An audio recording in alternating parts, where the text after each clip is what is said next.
Ce ballon dans la profondeur. Seul Conor qui récupère cette balle. C'est bien joué.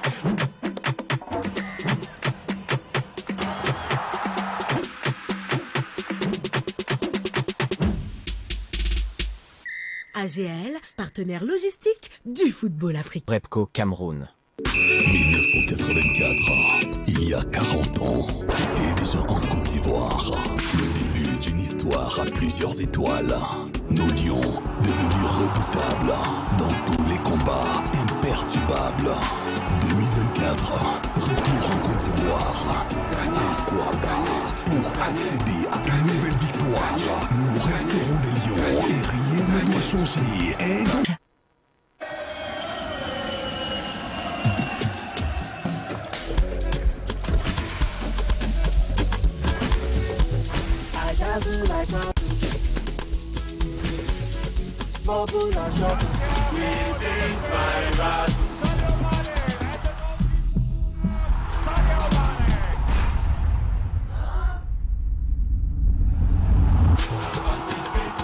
Razzle, One Africa.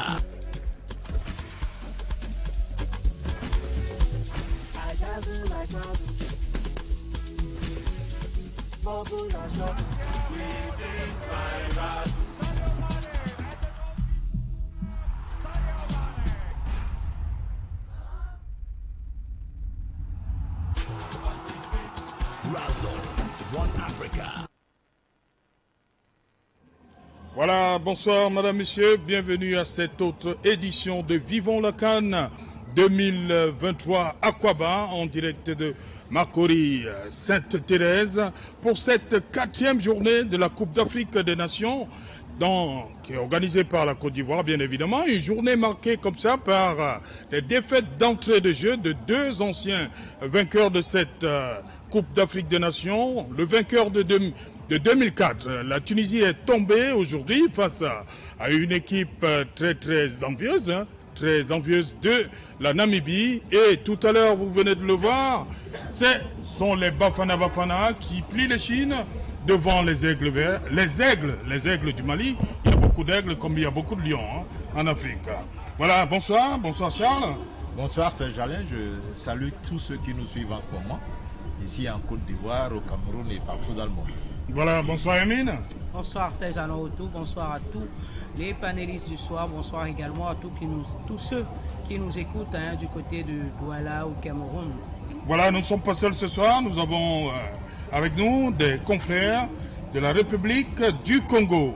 Je commence par Christian Otato Kabea. Bonsoir Christian, bienvenue. Bonsoir monsieur Serge Alain, bonsoir aux téléspectateurs de Equinox TV. Voilà. Et il y a également Elenga Kiba, bonsoir. Bonsoir monsieur, bonsoir tout le monde et bonsoir aux téléspectateurs d'Equinox TV. Voilà, Christian, j'ai envie de poser la question. La République du Congo n'est pas ce rendez-vous. Qu'est-ce que de l'autre côté qui vont rentrer en scène demain?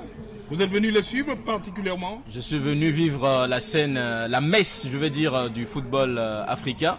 Oui. C'est vraiment un grand événement qui ne se vit pas tous les jours. Donc il est important pour un homme de médias de ne pas rater ces faits. Il faut le vivre en scène au lieu que cela puisse être raconté.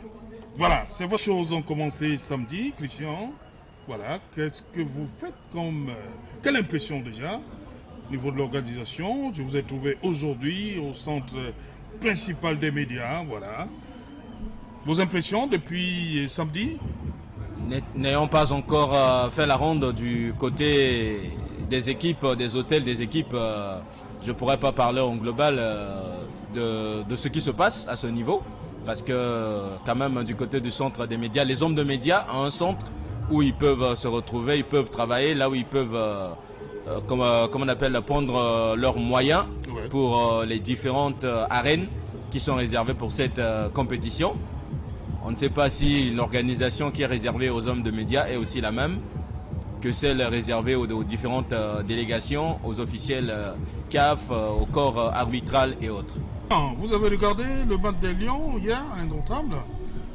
J'ai regardé la seconde partie parce que nous avons quitté le centre des médias de Trècheville le temps d'arriver à Yamoussoukro. La première partie était épuisée, mais après avoir suivi la seconde partie, comme venaient de le dire nos confrères du côté de Yamoussoukro, il manquait vraiment de l'animation au niveau du jeu des Lions indomptables. Malgré qu'ils étaient en supériorité numérique, ouais, ils avaient du mal à pouvoir se créer des occasions, à pouvoir persécuter, à faire des percussions dans la surface de l'équipe adverse de la Guinée, qui s'est même vanté que s'ils étaient à 11 contre 11 en seconde partie, ils devaient battre le Cameroun, parce que le fait de se retrouver en infériorité numérique, ils étaient obligés de défendre.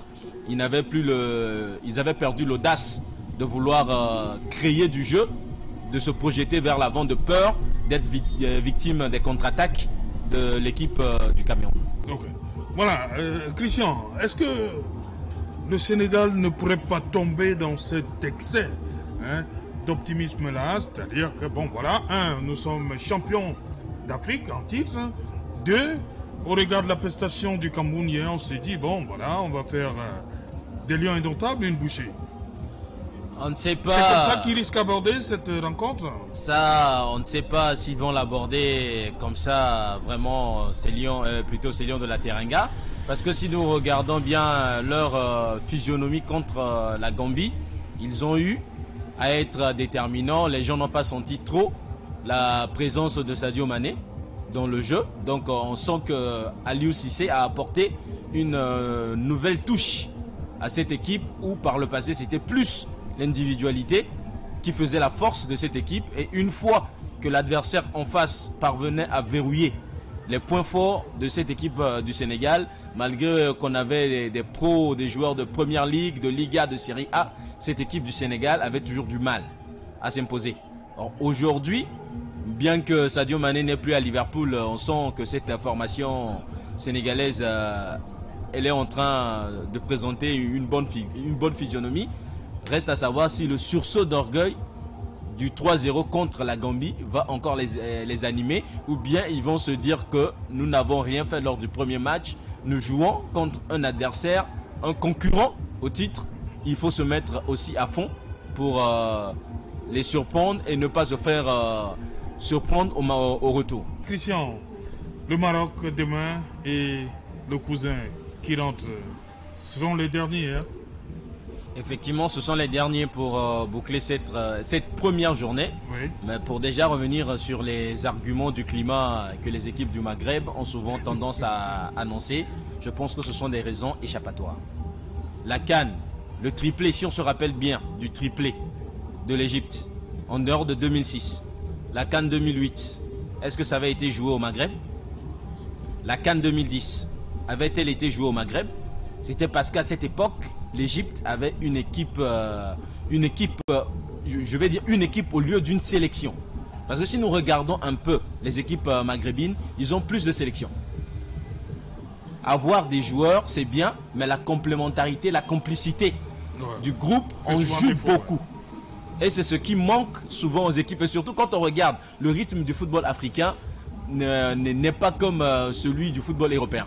Parce que si on prend l'Algérie, on prend le Maroc, on prend l'Égypte, bon, l'Égypte souvent il utilise les joueurs de son championnat. Le Al Ahly fournit pas mal de joueurs, mais les autres nations viennent avec des joueurs venant de l'Europe. Or, en Europe, vous avez le temps, la tactique de jeu européenne n'est pas celle de l'Afrique. Quand on joue en Afrique, entre nous pays africains, aussitôt l'adversaire a le ballon, je monte sur lui. Il n'y a pas question à le laisser le temps, à le laisser avancer, non. C'est ce pressing, au fait, qui contre souvent les équipes maghrébines, où elles aiment se cacher sous le climat. Quand les Coupes d'Afrique des Nations se jouent au Maghreb, les nations du Sub-Sahara qui vont là-bas, comment font-elles pour s'en sortir? Donc il y a souvent des raisons échappatoires qu'il faut éviter, de peur de se faire aussi exposer. Le Maroc, ça vous rappelez de 90, hein, c'était presque l'hiver, hein, en Algérie en 90. Effectivement, ouais. C'est là où je dis que quand les nations subsahariennes vont au niveau du Maghreb, comment ça se passe? Donc, vouloir tout le temps justifier, ah non, on joue sous le soleil, on n'est pas habitué au climat. Non, est-ce que c'est là-bas, Christian, c'est pas l'apanage des seuls pays du Maghreb, hein? Même entre nous. Il y a Charles, je crois que vous allez dire quelque chose. Sadio Mané se plaint qu'on joue à 14h. Oui. Bon, à 7h, oui. À 7h, le soleil voilà, le soleil, c'est pas seulement le Maghreb qui se plaint. Bien sûr, parce que donc là, c'est un problème de la CAF, là. Hein. Faire jouer des gens à 14h, c'est quand même... c'est un problème, Christian. C'est effectivement un problème et c'est aussi par rapport à... Nous sommes encore à un texte, parce qu'on était habitué par le passé à jouer une CAN à 16. Ouais. Et si on avait 2 matchs le jour, je pense que le premier match pouvait commencer à 18h, le deuxième match à 20h. Ce qui n'est pas le cas aujourd'hui. Il faut livrer 3 matchs pour vite libérer les joueurs. Tel que sinon l'on prend cette CAN, il y a eu pas mal de clubs européens qui n'ont pas voulu laisser les joueurs partir du fait qu'elle se joue en janvier. Ça aurait été une CAN qui se disputait en juin, en été. Je pense qu'il y aurait plus de liberté aux clubs et aux joueurs. Ils viennent sous pression, ils viennent la peur de se faire, de perdre aussi son contrat avec son club. Tout ça aussi, ça joue sur le mental d'un joueur. Mais je pense que le Maroc, demain, il est très attendu. Mais il ne faut pas qu'il oublie ce que a subi la Tunisie aujourd'hui doit déjà lui servir de leçon. À la Coupe du Monde, il n'était pas attendu. Il a réussi à créer la sensation, à battre le Portugal, à arriver en demi-finale.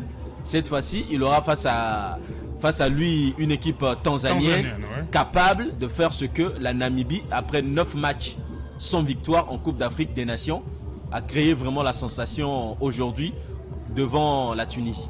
Voilà, on a vu la Namibie, on a vu le Mozambique face à l'Égypte, on a vu l'Angola face à l'Algérie.